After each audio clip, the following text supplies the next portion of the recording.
उत्तर प्रदेश में संगम में महाकुंभ गौरव गाथा लिख रहा है। सनातन के इस महापर्व ने पूरी दुनिया को चौंका कर रख दिया है। इसके अद्भुत अलौकिक दृश्य ने पूरी दुनिया के बड़े बड़े रिसर्चर्स को अपनी ओर खींचा है। कैसे एक शहर के मेले में 60 करोड़ से ज्यादा लोग पहुंचते हैं और मेले को सेलिब्रेट करते हैं। तस्वीरें आप देखिए, भव्य कुंभ की तस्वीर आपको देखकर यह अंदाजा होगा कि इस कुंभ की चर्चा पूरी दुनिया में हो रही है। और जब इतना बड़ा इतिहास लिखा जा रहा हो और उस ऐतिहासिक प्रमाण को कोई बदनाम करने की कोशिश करे तो फिर उत्तर प्रदेश के सीएम उस पर करारा पलटवार करते हैं। यूपी विधानसभा का बजट सत्र चल रहा है, जिसमें 2 दिन से सीएम योगी आदित्यनाथ के तेवर चर्चा में है। विरोधियों के प्रोपेगेंडा को अपने अंदाज में जवाब दे रहे हैं। खास करके महाकुंभ और सनातन पर किए जाने वाले हमले को लेकर योगी आदित्यनाथ बहुत गुस्से में हैं। महाकुंभ पर जिस तरह से विपक्ष की तरफ से सवाल पूछे गए, कुंभ के दौरान सवाल उठाए गए, आयोजन को लेकर सवाल उठाए गए, स्वच्छता और सफाई को लेकर सवाल उठाए गए, उसने यकीनन इस आयोजन की तैयारी, उसकी सफलता और सरकार के प्रयासों पर पानी फेरने जैसे कोशिश सामने आए। यही वजह है कि सीएम योगी आदित्यनाथ चुन चुन कर इसका जवाब देना चाहते हैं। वो एक भी मौका छोड़ना नहीं चाहते हैं विपक्ष को जवाब देने के लिए, और खास करके जब मुद्दा सनातन से जुड़ा हो, जब मुद्दा महाकुंभ से जुड़ा हो। और इस बार सीएम योगी आदित्यनाथ ने इन आरोपों का जवाब देने के लिए जो जगह चुना, वो जगह सड़क नहीं, कोई रैली नहीं, वो जगह थी सदन। और योगी आदित्यनाथ ने चुन चुन कर विपक्ष के सवाल का जवाब दिया, वार पर पलटवार किया, और उनके हाथ में सफल महाकुंभ, जिसमें 60 करोड़ से ज्यादा लोगों की डुबकी लगाने का रिकॉर्ड है, वाला हथियार है। और इसी से सीएम योगी आदित्यनाथ इतने मजबूत हो चुके हैं कि विरोधी को माकूल जवाब दे रहे हैं। अक्षय वट है, अक्षय वट की अगर आप चर्चा करेंगे तो वेदों में उसकी चर्चा होती है, पुराणों में उसकी चर्चा होती है, अर्वाचीन ग्रंथों में उसकी चर्चा होती है। अकबर का काल में कितने समय हुए थे, लेकिन ये कहते हैं कि ये अकबर का किला है। सरस्वती कूप है वहां। सरस्वती कूप के बारे में कहते हैं कि सरस्वती नदी बहती है। अब दृष्टिकोण देखो ना, क्योंकि कभी देखे नहीं। अगर अक्षय वट कॉरिडोर का निर्माण सरकार ने किया, इनको पैसा फालतू लगता है। सरस्वती कूप का कॉरिडोर का निर्माण किया, तो ये इनको फालतू लगता है। बट लेटे हुए हनुमान जी, जिनका अभिषेक करने के लिए मां गंगा प्रतिवर्ष आती है, अगर वह कॉरिडोर का निर्माण किया तो इनको एक पैसा फालतू लगता है। श्रृंगवेरपुर में निषाद राज का कॉरिडोर बनाया, भगवान राम और निषाद राज की प्रतिमा स्थापित करके कॉरिडोर बनाया, तो इनको एक पैसा लगता है। महर्षि भारद्वाज का कॉरिडोर बनाया, तो इनको एक पैसे फालतू बेकार लगता है।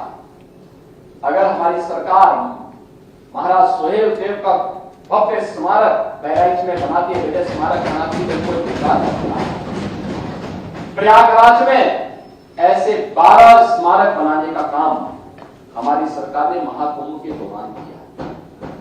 इनको एक पैसा लगता था कि पैसा क्यों खर्च हो रहा है। 200 से अधिक सड़कें वहां बनाई गई, चौड़ीकरण पर, सिंगल से डबल लेन, डबल लेन से 4 लेन, 4 लेन से 6 लेन, 14 फ्लाईओवर बनाए गए, 9 अंडरपास बनाए गए, बेहतरीन कनेक्टिविटी की गई। अगर वहां पे अवस्थापना सुविधाएं इतनी बेहतर नहीं होती तो देश और दुनिया से 64 करोड़ श्रद्धालु क्या प्रयागराज में आ पाते। और जो भी गया, जिसने भी डुबकी लगाई, वह तारीफ करके जरूर गया, खुश होकर के गया, आशीर्वाद देकर के गया, उत्तर प्रदेश के बारे में अच्छी धारणा लेकर के गया। विधानसभा के बाद विधान परिषद में सीएम योगी आदित्यनाथ ने समाजवादी पार्टी पर करारा वार किया। शिक्षा को लेकर समाजवादी पार्टी को घेरते हुए सीएम ने विपक्ष के तुष्टीकरण की सियासत की पोल खोल दी। कई ऐसी बातें कही जो यकीनन विपक्ष को चुभने वाली हैं। सीएम योगी ने बच्चों की शिक्षा को लेकर साफ किया कि उनकी सरकार की कोशिश हर बच्चे को अच्छी शिक्षा देने की है, जिससे वो केवल मजहबी शिक्षा तक सीमित ना रहे, बल्कि मॉडर्न एजुकेशन से लैस होकर एक बेहतर नागरिक बन सके। सीएम योगी ने इस दौरान विपक्ष की नीति का हवाला देते हुए साफ किया कि उनकी सरकार कठमुल्ला संस्कृति को बढ़ावा नहीं देने वाली, न ही मौलवी मुल्ला बनाने पर जोर देने वाली है। उनकी सरकार बच्चों को इंजीनियर, डॉक्टर बनाने की कोशिश में लगी है। हम तो परंपरागत मुल्ला और मौलवी बनाने की बजाय हम वैज्ञानिक बनाना चाहते हैं। एपीजे अब्दुल कलाम बने तो वैज्ञानिक बने। स्कूलों में फ्री एजुकेशन की व्यवस्था की जा रही है, आधुनिकीकरण किया जा रहा है। एक डबल इंजन की सरकार पैसा उपलब्ध करवा रही है, लेकिन कठमुल्लापन की संस्कृति नहीं चलेगी। यह सरकार का पहले दिन का संकल्प है। हम हर बच्चे के साथ वो ईश्वर की सर्वश्रेष्ठ कृति है, कोई भेदभाव नहीं। उत्तम शिक्षा मिले, अच्छी शिक्षा मिले, आधुनिक शिक्षा मिले, बिना भेदभाव के मिले। सरकार इस दिशा में कदम बढ़ा रही है, हर प्रकार की सुविधा से आच्छादित करेंगे। लेकिन हमें केवल मुल्ला और मौलवी, जिसको केवल मजहबी शिक्षा लेनी है, वे वहां तक जाएं। लेकिन अच्छा साहित्यकार, अच्छा वैज्ञानिक, अच्छा गणितज्ञ, अच्छा चिकित्सक, अच्छा इंजीनियर बनने के लिए आधुनिक शिक्षा भी लेनी पड़ेगी, और यह हर व्यक्ति ले सके। जिस तरह से महाकुंभ की तस्वीर विपक्ष ने पेश करने की कोशिश की, उसकी वजह से सीएम योगी 2 दिन से विपक्ष पर फायर है। विधानसभा के बाद विधान परिषद में विपक्ष के तमाम आरोपों को वो एक एक करके सदन में रखते हुए उस पर अपना जवाब देते नजर आए। उन्होंने गोरखपुर बस्ती मंडल में 35 लोगों के मारे जाने की खबर का खंडन करते हुए साफ किया कि जिन लोगों के दावे पर विपक्ष ऐसा दावा कर रहा था, उसे पता ही नहीं ये लोग घर पहुंच चुके हैं। सीएम योगी ने इस दौरान एक सोशल मीडिया अकाउंट का भी हवाला दिया, जिसमें विपक्ष की मंशा पर सवाल उठाते हुए कुछ लिखा गया है, जिसमें कहा गया है कि विपक्ष ने किस तरह कुंभ में केवल गंदगी और व्यवस्था का हवाला दिया, जबकि विपक्ष के आरोपों का जवाब लोगों ने प्रयागराज पहुंच कर दिया। सीएम योगी ने विपक्ष को आईना दिखाते हुए यह भी बताया कि किस तरह महाकुंभ की वजह से यूपी पंचतीर्थ बन गया, जिसमें लोग प्रयागराज, काशी, अयोध्या, गोरखपुर और तो और वृंदावन तक पहुंच रहे हैं। उन्होंने मक्का और वेटिकन सिटी का उदाहरण देते हुए कहा कि इन धर्म स्थलों के मुकाबले इससे कहीं ज्यादा श्रद्धालु अयोध्या पहुंचे हैं, जो यूपी का सामर्थ्य बताने के लिए काफी। आप लोग कुछ भी बोल सकते हैं, कुछ भी कर सकते हैं, कुछ भी अपने तरीके से उसको प्रस्तुत कर सकते हैं, क्योंकि आप लोगों ने तो प्रयागराज महाकुंभ को बदनाम करने के लिए कोई भी ऐसा दुष्प्रचार नहीं छोड़ा जो मैं किया। इसलिए हमने कहा ना, जिसकी जैसी दृष्टि थी उसको वैसी सृष्टि नजर आई। और ठीक कहा, सोशल मीडिया हैंडल पे जो सज्जन इस पे टिप्पणी कर रहे थे कि गीतों को केवल भाषी नजर आ रही थी, उनको स्वच्छता नजर नहीं आ रही थी, उपचार हो रहे हैं ये नजर नहीं आ रहा था, वे केवल इस पे नजर लगाए थे कैसे बदनाम कर सके। कोई पार्लियामेंट में कह रहा है हजारों लोगों की मौत हो गई, डिजिटल कुंभ का परिणाम है 28,000 लोगों को उनके परिवारजनों से मिलाने का काम किया। महाकुंभ का आयोजन हम सब के लिए गौरव की बात है। और आज जब मैं इस सदन में बोल रहा हूं, अब तक लगभग 64 करोड़ श्रद्धालु आस्था के इस महास्नान में भागीदार बनकर के आदरणीय प्रधानमंत्री जी के एक भारत श्रेष्ठ भारत के विजन को एक नई गति दे चुके हैं। एक नया भारत है, अपने नागरिकों को बिना भेदभाव के एक स्थान पर एकत्र करने की सामर्थ्य रखता है, और ये नए भारत की इस ताकत का एहसास दुनिया ने किया है। प्रयागराज का महाकुंभ अब तक के सारे अनुमानों को, सारे रिकॉर्डों को तोड़ते हुए अब तक की दुनिया के सबसे बड़े आयोजनों में शामिल हुआ। योगी आदित्यनाथ यहीं नहीं रुके, समाजवादी पार्टी पर योजनाओं को लेकर स्वार्थ की राजनीति करने का आरोप लगाया। सीएम योगी ने याद दिलाया किस तरह केंद्र की योजनाओं का नाम पार्टी के नाम से जोड़ने में विपक्ष को महारत हासिल थी, और उसका श्रेय लेने के लिए विपक्ष हमेशा जुगत में लगा रहता था, लेकिन योजनाओं को जमीन तक उतारने में हमेशा नाकाम रहा। प्रधानमंत्री आयुष्मान भारत की योजना, मुख्यमंत्री जन आरोग्य योजना की जो स्कीम है,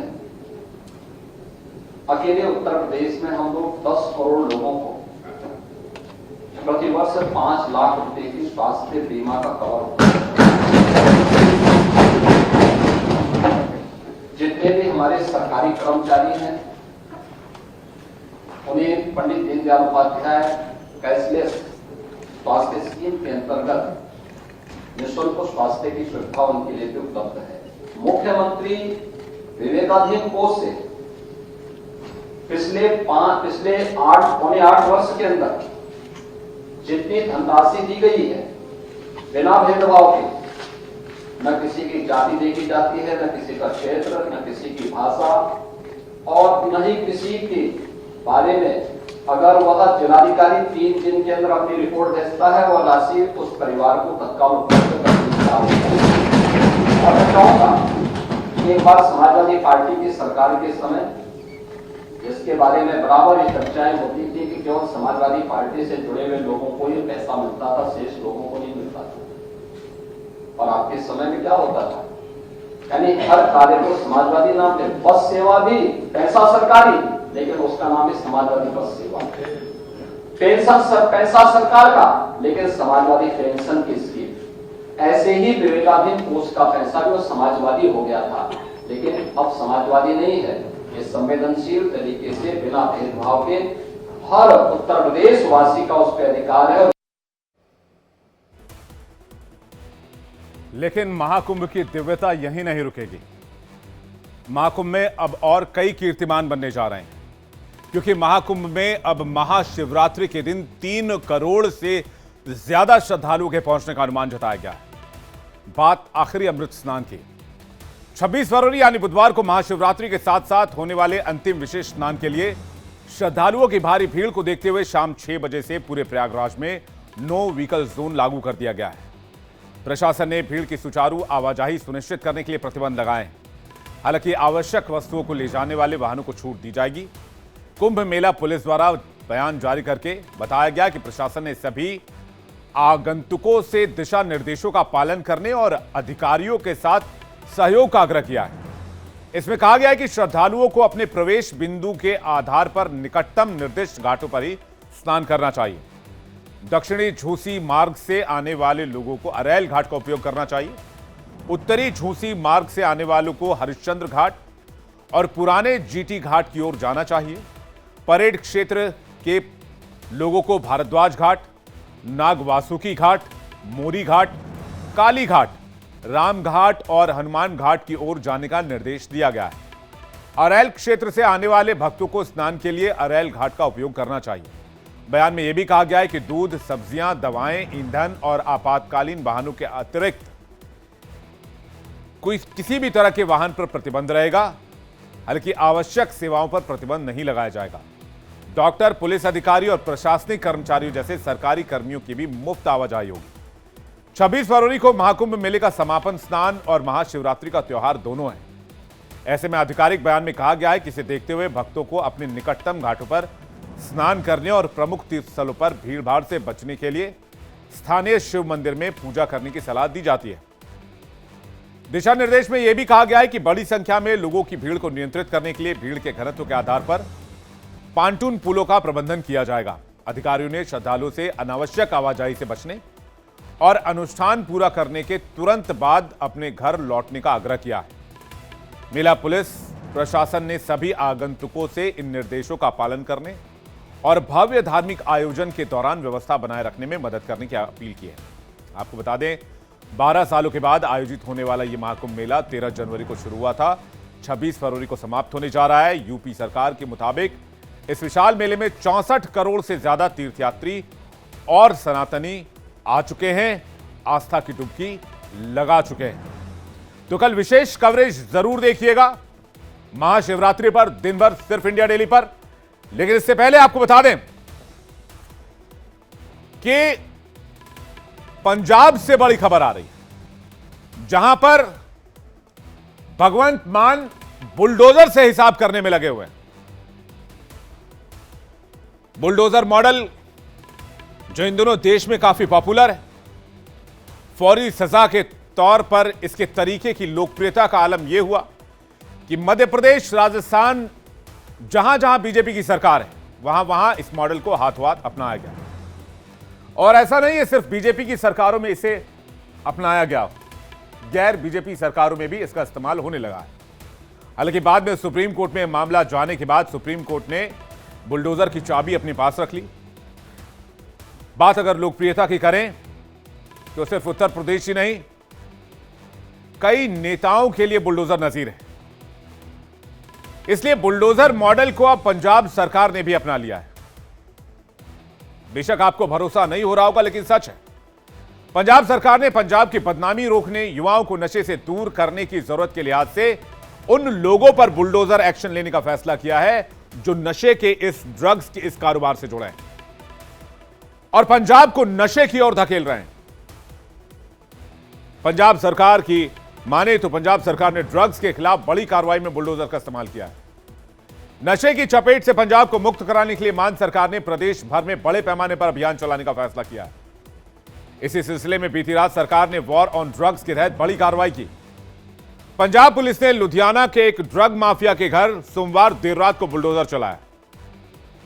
पंजाब सरकार ने यह कार्रवाई तलवंडी गांव में बने एक अवैध निर्माण पर किया। तस्वीरें आप देख सकते हैं। इस तस्वीर को जरा फुल स्क्रीन देखिए कि किस तरह से यह बुलडोजर एक्शन किया जा रहा है। गांव के ड्रग माफिया सोनू के अवैध निर्माण के तहत बने घर पर बुलडोजर चलाया गया। पंजाब पुलिस से मिली जानकारी के मुताबिक सोनू 3 साल से ड्रग तस्करी में शामिल है। उस पर 6 FIR रजिस्टर्ड हैं।